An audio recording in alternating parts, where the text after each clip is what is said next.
Bien, en el libro de Ackerman y de Adam, Nelson, Weidman y Wilson, Atención Primaria en Pediatría, año 2008, nos presentan un cuadro que quiero compartir con ustedes que me pareció muy interesante, que yo no había visto en otros libros y que, bueno, con ciertas adaptaciones respecto a la evaluación de la transición del recién nacido, ¿no? Es decir, de la etapa fetal a la vida extrauterina en el momento de nacimiento, ocurren ciertos aspectos que nosotros tenemos que tener en cuenta al momento de evaluar.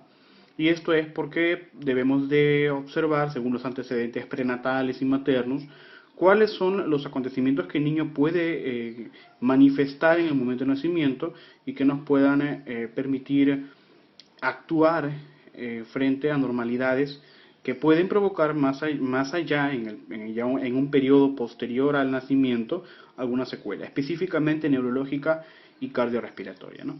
Vamos a empezar de abajo.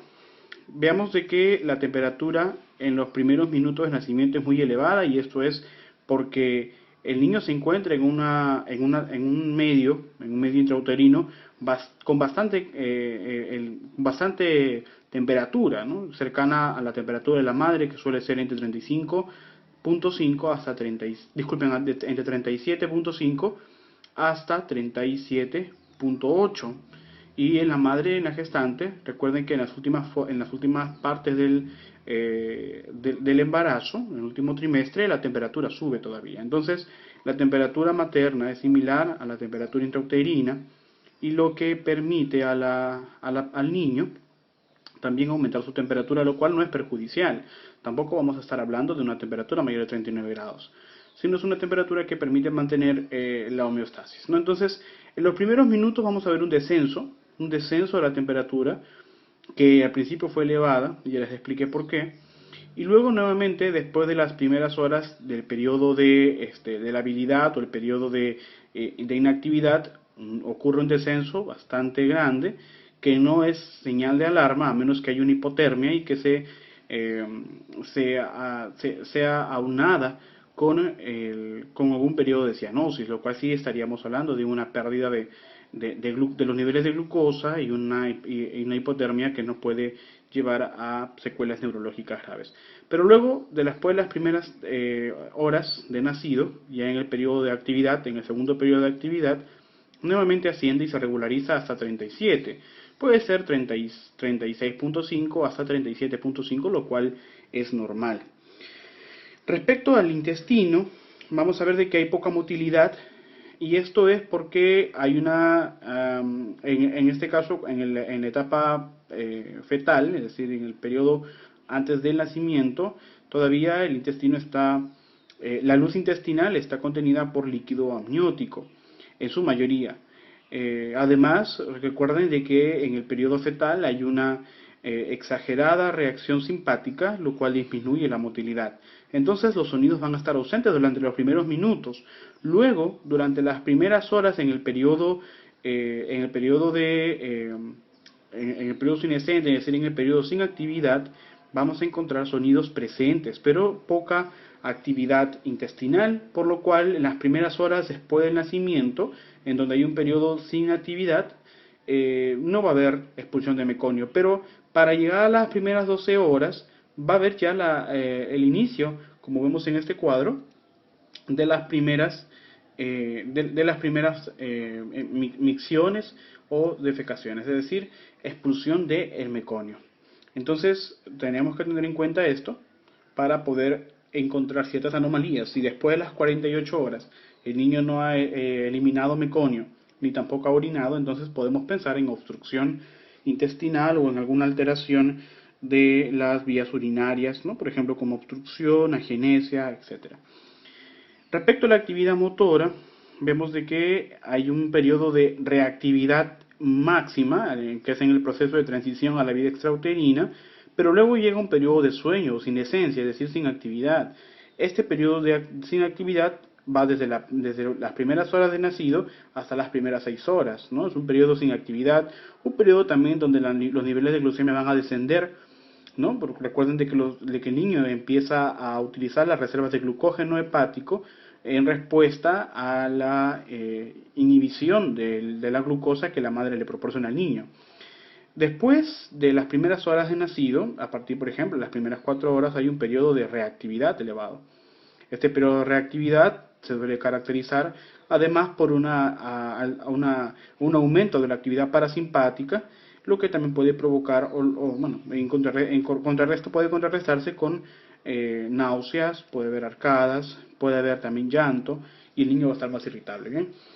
Respecto a los ruidos cardíacos, al principio vamos a ver de que los niveles de frecuencia cardíaca van a disminuir y estos se caracterizan al nacimiento en los primeros minutos por ser fuertes, forzados y irregulares, los cuales cuyo ritmo y frecuencia va a disminuir y se va a regular por actividad parasimpática hasta las primeras horas de recién nacido. Entonces llega, por ejemplo, hasta los primeros 120 latidos por minuto, lo cual es un promedio normal.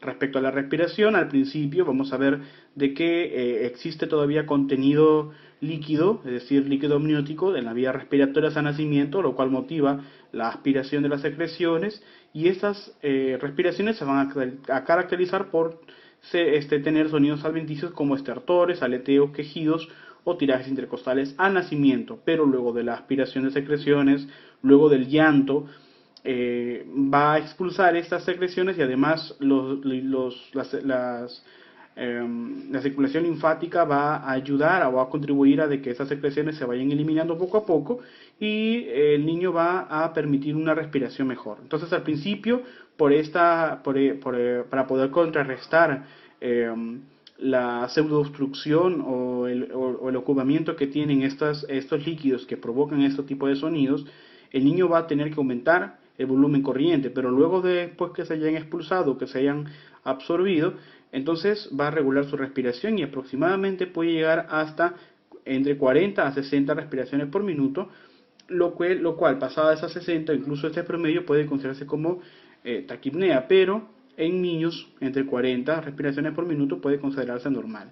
Bien, respecto a la coloración de la piel, vamos a ver de que al principio era una cianosis leve. Recuerden todavía de que durante las primeras 24 horas el foramen oval y el ductus arterioso todavía continúan. Después de las primeras 24 horas, incluso la primera semana, puede cerrarse y recién la coloración va a ir mejorando, ¿no? Entonces, una vez que se haya pinzado el cordón, empieza a disminuir la presión de la circulación pulmonar y aumentar la circulación sistémica y va a mejorar la coloración puesto que se lleva más sangre oxigenada al resto del cuerpo y la cianosis que era al principio en el nacimiento, de los primeros minutos, va a ir disminuyendo para mejorar la coloración a ser rosado en niños después de las primeras horas de nacido. Entonces, si la cianosis permanece, podemos pensar, además de acompañándose con ciertos problemas del ritmo, frecuencia e intensidad cardíaca, vamos a ver que puede haber problemas cardiocirculatorios. ¿Bien? Respecto a las primeras evaluaciones, recuerden de que entre el primer y quinto minuto después del nacimiento vamos a evaluar el test de Apgar. Pasados los 5 minutos podemos con calma evaluar el test de Capurro para determinar la edad gestacional. Los signos vitales van a estar desde el principio de la atención inmediata del recién nacido. Entonces, si encontramos nosotros que después del test de Apgar y de Capurro podemos encontrar ciertas características respiratorias que ameriten evaluación, realizaremos un test de Silverman y Anderson que van a evaluar la necesidad o alguna disfunción respiratoria. En este caso, la necesidad respiratoria, ¿no? Después, en el momento entre el nacimiento y los primeros 10 minutos, se realizará la atención inmediata al recién nacido, que va a constar por el trabajo que realiza la enfermera, donde se va a colocar, por ejemplo, la profilaxis oftálmica, la profilaxis hemorrágica, ¿no? Con la vitamina K, el peso, la talla, etcétera, y el registro del mismo, ¿no? Entonces, durante las primeras horas, después o antes de que el niño llegue al segundo periodo de reactividad, se debe realizar el examen físico. El examen físico debe realizarse cuando el niño está en reposo, preferiblemente, no cuando esté activo, porque nos va a permitir evaluar con exactitud ciertos reflejos que nosotros tenemos que conocer. Y pasadas las primeras 12 horas tenemos que reevaluar la función neurológica, ¿no? Porque muchas veces puede haber secuelas que son no percibidas o pasan desapercibidos durante las primeras 12 horas. Pasadas las 12 horas nuevamente se hace un examen físico, pero con priorización